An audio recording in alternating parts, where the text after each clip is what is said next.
Ou coupable, j'ai envie de poser la question à Amel puisque cette semaine c'était la grosse actualité. Il se dit sur les réseaux sociaux que Chimène Ngoli qui a fait une chanson qui partait dans le même sens, surtout le refrain de sa chanson qui partait dans le même sens. Il se dit que Chimène Ngoli a fait un tweet dans lequel elle disait qu'elle va porter plainte à Appi Foulane s'il ne change pas rapidement ce couplet de cette chanson. Mais rappelons que Chimène Ngoli a fait un autre post sur sa page officielle Facebook où elle a dit qu'elle n'a pas de compte Twitter. Appi Foulane également a fait des posts où il dit qu'il a discuté avec elle et tout. Maintenant, Appi Foulane, encore accusé, une fois de plus accusé de plagiat, Armel.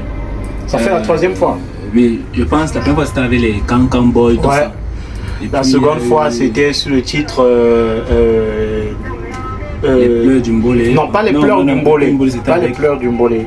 Les pleurs du Mbolé, c'était avec Cancan Boy. Et après, il y a eu un autre titre. Son dernier titre avant Maman. Ok, bon, Appi, je sais pas comment je peux dire ça, mais en fait, Appi a une. On peut dire que c'est un don, tu vois. Ouais, un don de plagiat. Non. Mesdames, messieurs, le plagiat est un don. Ah oui. Écoute, le plagiat est un don. Peut-être son talent. Oui. Son talent aussi, c'est ça? Oui. En fait, c'est que toi, tu fais ton son. Ok. Tu n'es même pas censé briser avec, donc On n'est même pas sûr que non, ça va marcher. Appi vient, il te prend ça et il modifie et puis lui brise avec. Donc tu nous dis qu'Appi Foulane, il vole les chansons. Et il les transforme en hit. En fait, il part dans le sens de la chanson. Ouais. Tu vois un peu, parce qu'on peut pas dire, il a totalement plagié le son de Chimène. Oui. On est là juste dans le refrain. On est là juste dans le refrain. Ouais. En fait, c'est que Chimène, bon, je ne sais pas comment ça se passe entre ces artistes-là, mais dans les normes, quand tu veux faire un son comme ça, bon, quand tu veux faire une tentative de plagiat, bien sûr. Non, quand tu veux faire une tentative de plagiat, voilà. J'adore tes expressions. Une tentative de plagiat. En fait, tu rencontres la personne, ouais. L'artiste, le principal artiste, et bien sûr vous causez, donc vous dites ce que vous avez à vous dire. S'il valide, c'est bon, mais là, je ne comprends plus rien. Si en fait Chimène a vraiment fait une vidéo où elle prend parole sur ce son-là, c'est que vraiment il n'y a pas eu contact entre Appi et elle. Dans tous les cas, la chanson elle est disponible. Je pense que Chimène a annoncé un direct aujourd'hui à 12h. À 12h, oui. Oui, à 12h.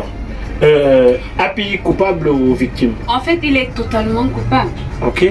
Il a complètement copié parce que c'est une artiste qui vous parle. Au départ, j'étais vraiment sceptique. Je n'avais pas encore écouté la chanson. Genre, les gens détestent plus. Voilà, je me disais bon, c'est le sort et puis c'est une question de jalousie. Mais franchement, quand j'écoute la chanson, c'est pas que le refrain en fait, c'est le rythme et tout. Donc tout y est. Donc il fallait au préalable, comme l'a dit.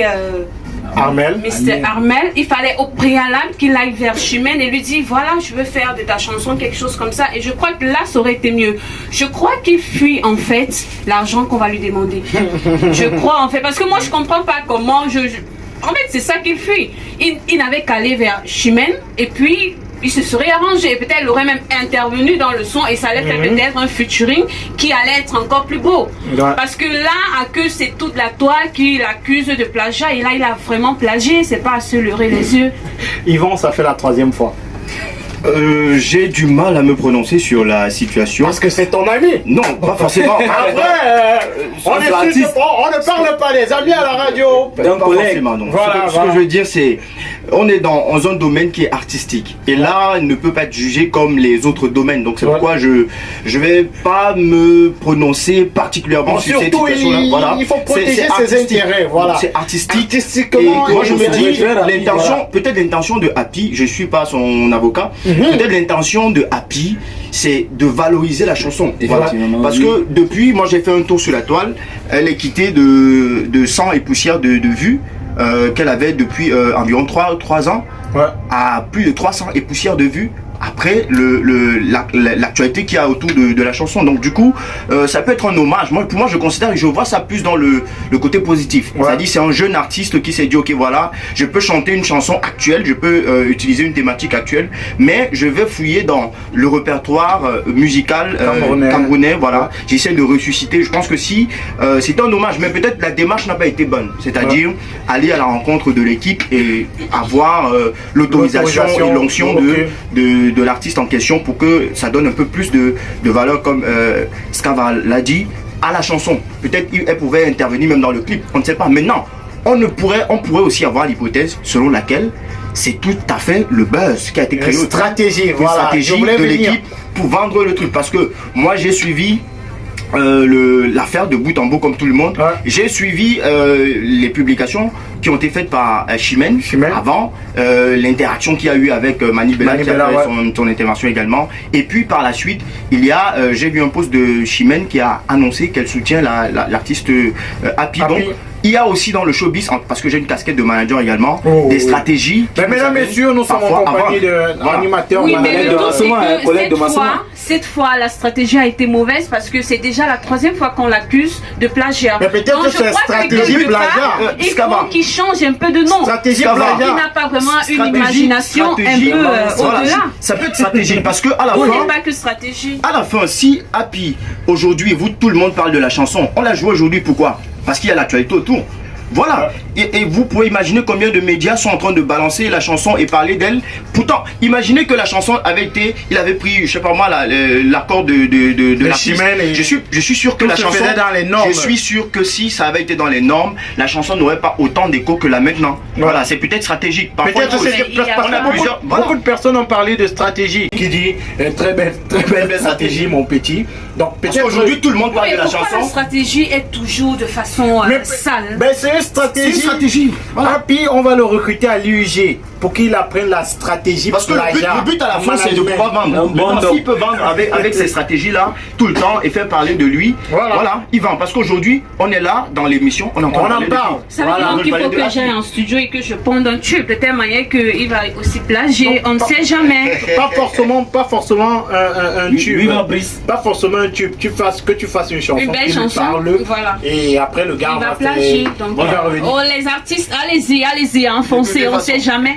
Mais moi j'ai un problème avec des personnes des personnes comme Yvan qui évitent de tirer sur Happy. Si c'est vrai qu'il y a plagiat, on devrait tirer sur lui parce que je me souviens, on a eu l'affaire avec Manu Dibango, Michael Jackson, je pense avec Shakira. Smith, oui, on a les Angalewa avec Shakira, on a eu Manu Dibango encore avec Rihanna et tout le reste, et on était super contents que ces personnes-là payent les droits. Ils ont payé. Je dis pas, je veux que ma pensée soit bien précisée. Ouais. Je dis pas que Happy a raison dans cette affaire. Je dis, je me prononce pas parce que nous sommes dans les supputations. Personne ne peut affirmer que c'est pas une stratégie ou alors c'est pas un plagiat. Peut-être dans les jours à venir, on verra une vidéo ou alors des vidéos ou alors des propos de Chimène qui vous annoncent, voilà, qu'elle est peut-être dans un concert ou bien un concert organisé en collaboration avec Happy. Donc on ne sait pas si c'est une stratégie ou pas. Pour l'instant, n'ayant pas tous les éléments à ma disposition pour pouvoir affirmer. Je ne veux pas lancer la pierre à Happy pour me retrouver demain en train de dire on avait... Parce que imaginez que c'est une stratégie. Si l'hypothèse de la stratégie est avérée, si c'est avéré, moi je ne veux pas me retrouver en train de dire que j'ai eu... Tu t'excuses, non? Voilà. Non, je préfère ne pas... Je préfère ne pas...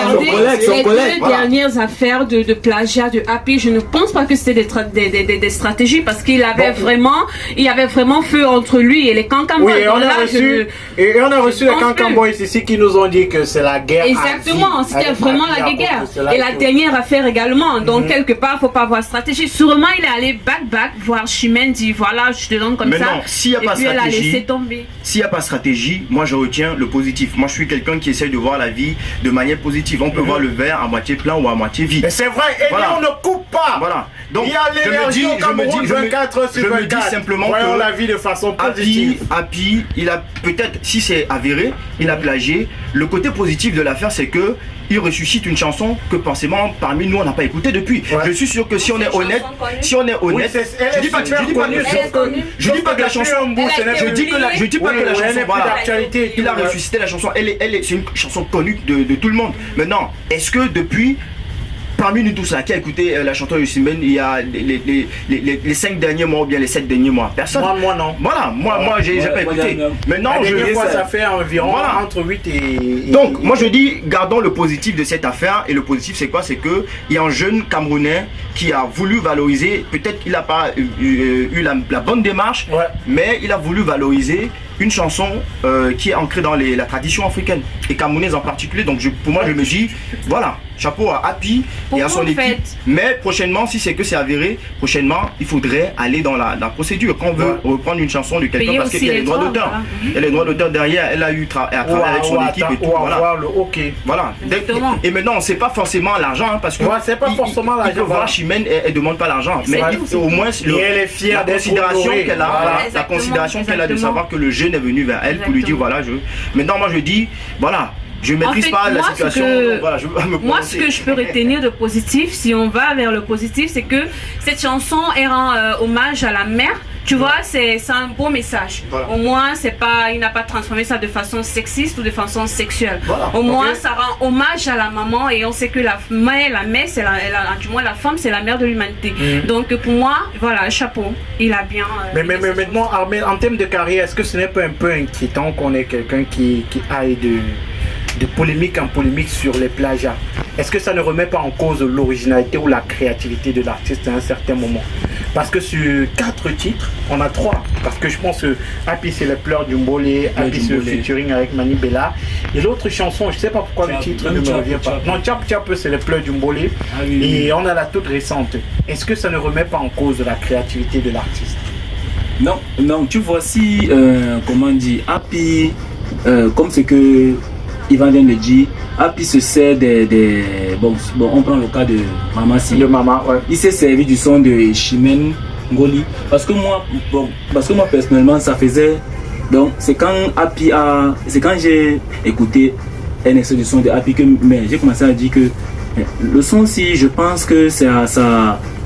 Moi, je ne connaissais même pas le nom de l'artiste. Et puis, voilà, pareil pour moi. Et puis, je suis directement allé sur la page de Chimène Ngoli parce que j'ai vu ça sur un TikTok, comme ça, que quelqu'un comparait le nouveau son de Happy et l'ancienne version. Voilà. Et dès que je suis go, je me suis abonné, j'ai liké et j'ai même vu tout le clip même. Donc tu vois. Et Happy, tu as aimé? Et j'ai aimé. Happy nous permet de revivre les comment dire. Les gros succès de la musique camerounaise. De la musique, vraiment. Non, c'est le bon côté. Il n'a pas de problème de créativité selon toi. Là, c'est le bon côté. Et vu que quand il prend ton son, en fait, il ne prend pas toutes tes paroles, bien sûr. Ouais. Automatiquement, il prend juste place. Il place, c'est pas parce que si, regarde, parce que même si on écoute certains sons peut-être des Cancan Boy, tout ça, Pleur d'une Boy, tout ça. C'est vrai que les Pleur d'une Boy, c'est sensiblement pareil. Un peu. Quand ils chantent pour eux, tu ne ressens pas, donc c'est pas, donc ça ne te pénètre pas. Ça te pénètre pas en fait. Okay. Tu dis que non, ils peuvent mieux faire plus que Happy. Il est venu, il a pris et il a fait une belle mise à jour, bien sûr. Et quand tu écoutes le son, les pleurs du Mbolé, vraiment c'est vraiment beau. Et Massoma, toi qui es artiste, est-ce qu'il n'y a pas un problème de créativité avec Happy? C'est quelqu'un qui peut réellement créer une œuvre. En fait, c'est ça. Parce que la majorité des sons pour Happy, quand on l'a accusé de plagiat, c'est qu'il a chanté avec quelqu'un d'autre. Comme par exemple avec Mani Bella, comme par exemple avec celui-là. Boytak. Ça veut dire que ce sont eux qui l'ont sollicité et ils ont déjà toute la chanson écrite. Il vient juste, il pose la voix. Mais lorsqu'il est solo, lorsqu'il chante solo, il trouve toujours le besoin de plagier la chanson de quelqu'un. Ça veut dire que personnellement, en lui-même, il n'a pas de créativité. Franchement, je trouve qu'il n'a pas de créativité et que je ne sais pas s'il a même peur de faire un son perso que personne ne connaît et que ça ne prenne pas le dehors. Moi, je crois que c'est ça. Non, c'est pas désolé, mais n'oublions pas que Happy fait dans le Mbolé. Tu vois un peu, le Mbolé n'est pas comme le rap ou bien les trucs comme ça. Le Mbolé, c'est un truc qu'on s'assoit Et d'habitude, ils ont les mêmes styles de musique. Voilà, les mêmes chansons, les mêmes textes. Et ça leur permet de se reconnaître, donc voilà, de s'identifier. Ouais. C'est pour ça que c'est aussi une vérité. Que les Cancan Boys font des trucs, mais moi ici sûr c'est que... pareil par exemple le Ben Sekin. Quand vous écoutez beaucoup de chansons de DJ Gérard Ben par exemple, vous avez l'impression d'avoir déjà écouté ça dans une veillée. Tout à fait. Voilà, parce que ce sont les rythmes il y a comme ça. le volet original, il y a les gars là qui ont sorti ces chansons là, il faut la coller et tout ça. Oui, mais ça sort du c'est original, c'est pas à la base. c'est l'omboli aussi. Mais si tu pars par exemple, on va te dire que ouais, ce sont des chansons qu'on écoute au veillées, là j'ai pas suivi, c'est justement tu peux tricher, mais savoir comment tricher, pas tricher de façon palpable. Parce que tout ce qu'on fait, il n'y a rien de nouveau sous le soleil. Tout ce qu'on fait, quelqu'un l'a déjà fait. Mais il y a ton originalité que tu apportes à quelque chose. Lui, moi, je crois juste qu'il prend les points chauds d'une chanson et il en fait toute une chanson à lui. Jamais. Si déjà tu as un point chaud, je ne vois pas comment ce sera difficile de continuer avec une chanson. C'est l'artiste Scarva Massoma qui parle. C'est l'artiste Scarva. Je vais aller... je ne serai pas totalement d'accord avec tout ce que j'ai entendu. Ce que je vais dire, c'est que pour moi, si l'artiste n'est pas d'accord à ce que Scarva dit, t'amènes pas à Dubaï. Ne te mange pas au petit déjeuner, ne te mange jamais. Non, ça va aller de toutes les façons. Ouais. Ce que je veux dire, c'est, je considère que Happy, c'est un artiste trop inspiré. Ouais. Être capable de prendre, parce que moi je sais ce que c'est de faire. Je prends un exemple, des mashups. Ouais. Quand tu veux faire des mashups, c'est genre tu prends les chansons de plusieurs artistes et tout, et en une chanson tu fais plusieurs. Tu fais plusieurs chansons en une. Il n'y a rien de plus compliqué que ça. Pour l'avoir déjà fait cet exercice-là, il n'y a rien de plus compliqué que ça. C'est-à-dire que être capable de prendre une chanson de quelqu'un, une chanson qui n'a forcément pas eu le même aura que toi, et être capable de pouvoir impulser ton aura et amener la chanson à pouvoir décoller, pour moi je me dis, c'est costaud pour un artiste. Et comme Armel l'a dit tout à l'heure, le mbolé, c'est un style qui est typiquement un type de musique qui a pour vocation, ou alors pour essence, de prendre les rejetons de chansons ou de mélodies, des deuils. C'est pourquoi tu vas voir les gens du... Parce qu'on sait que c'est l'origine du mbolé, les veillées, les animations et tout. Et tous ceux qui font dans les animations sont dans le même registre. Ça veut dire qu'ils balancent presque les mêmes chansons. Ils ont tous ensemble, ils ont les mêmes mélodies qui reviennent tout le temps. Donc du coup, c'est difficile pour un artiste mbolé de sortir de ces thématiques-là de quartier. Parce qu'il a la culture. Un artiste mbolé de souche, comme Happy, c'est quelqu'un qui est habitué à aller dans les veillées, animer avec les musiques que tout le monde connaît dans les veillées. Voilà. Donc du coup, il a cette culture-là. Et on ne peut pas lui demander aujourd'hui, parce qu'il est aujourd'hui, pour moi je pense que c'est un ambassadeur du mbolé. Ça fait beaucoup de bruit parce que c'est Happy. Ouais, beaucoup de personnes auraient fait la même chose, ça n'aurait pas eu le même effet. Et puis ça n'aurait pas... voilà. Si Happy faisait par exemple une reprise et qu'elle passait inaperçue, je suis pas sûr on se serait retrouvé en train de parler de ça. Donc moi ce que je veux dire c'est que Happy c'est un artiste. Moi toutes les versions que j'écoutais, c'est simplement l'artiste que j'écoute le plus, hein, ou bien que j'écoute trop et tout. Ouais, voilà. C'est vrai, tu es beaucoup plus dans de Richard Manu Dibongo. Je suis plus dans la musique, voilà. J'écoute tout ce qui est bien, que ce soit la musique urbaine, voilà, la world music également, voilà. Mais je dis, quand je me retrouve en train, il est l'un des rares artistes qui m'amène à écouter le mbolé. Moi j'écoute pas le mbolé tous les jours et tout, voilà. J'ai rien contre le mbolé, mais Happy est celui qui me donne plus envie d'écouter le mbolé. Voilà, il est aujourd'hui l'ambassadeur, la référence. Voilà, la référence. Donc du coup, ne jetons pas trop de cailloux ou de pierres sur lui. Voilà, c'est un soldat. Ça demande beaucoup d'être capable de prendre une chanson et de la valoriser. Faire prendre une chanson et faire en sorte qu'on parle d'elle. La faute c'est que bon, je demande à tout le monde. C'est un peu comme Samuel Eto'o. Voilà, c'est facile de dire que Samuel Eto'o est Samuel Eto'o, mais attends, demandons à tout le monde d'être Samuel Eto'o, de faire exactement ce qu'il a fait. Compliqué. Ça sera compliqué. Oui, mais il faut aussi dire que la chanson n'avait pas, la chanson est connue, je te signale. La moi, chanson je reste pas focus sur la chanson. Sur la chanson, on a peu généralisé. Sur le Happy. Voilà, on prend le Happy des Foulans qui t'a donné l'inspiration. Voilà. Moi, la version. Déjà une chanson. Si je prends la version de Happy sur le titre, le cœur du mbolé, la version de Happy. J'adore cette version. Ouais. La version de Cancan Boy, j'ai rien contre eux. Mais je considère que si moi... Bon, peut-être la version de Happy a été la plus populaire. Non, moi personnellement, j'ai une préférence pour la version des Cancans. Non, moi j'adore la version de Happy sur le plan musical. Parce que quand vous écoutez ce qu'on a fait en studio dans le truc dans la chanson de Happy, en tant que technicien dans le domaine musical, sur le plan, là je suis en train de parler dans le domaine technique de la chose. C'est purement technique, hein, tu comprends, les battes, le mastering, l'arrangement et tout a été bien fait. Tout a été impeccable et tout, voilà. Donc moi je dis courage à Happy, malgré tout ce qu'il traverse. C'est ça aussi l'artiste, hein, être capable de pouvoir créer l'actualité. Un artiste, actuellement pas de Happy. Il faut être fort pour pouvoir faire ça. Voilà. Moi je dis chapeau à Happy. Maintenant, il y a deux options. Quand vous êtes dans la vie, on peut parler de vous positivement ou négativement, ou alors on peut ne pas parler de vous. Maintenant, celui qui a la chance, ou alors le privilège, qu'on parle de lui négativement ou bien positivement, on parle de lui.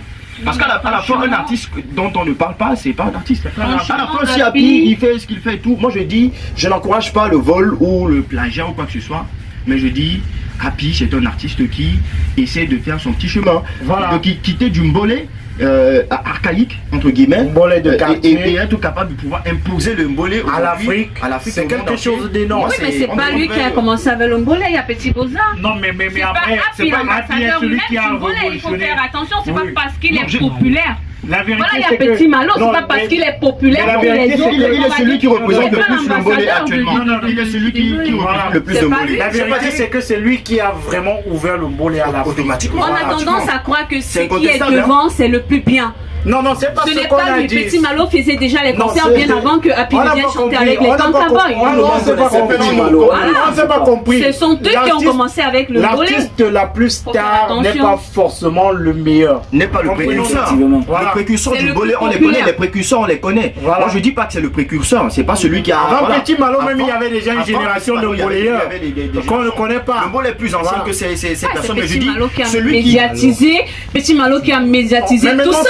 Local, mais maintenant sur le plan international, c'est Happy.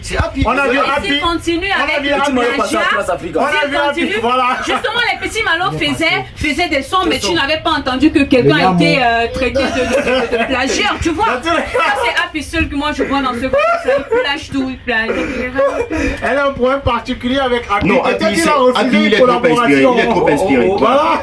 Peut-être un petit Happy, c'est quelqu'un avec qui j'ai déjà parlé, dont je le connais déjà, donc je n'ai aucun problème avec lui. Mesdames, messieurs, moi j'ai jamais parlé avec lui, hein. Oui. Si un artiste vous refuse un featuring, vous venez à l'émission et vous le saquez. Voilà, c'est permis. C'est permis, vous le sabotez. Tranquille.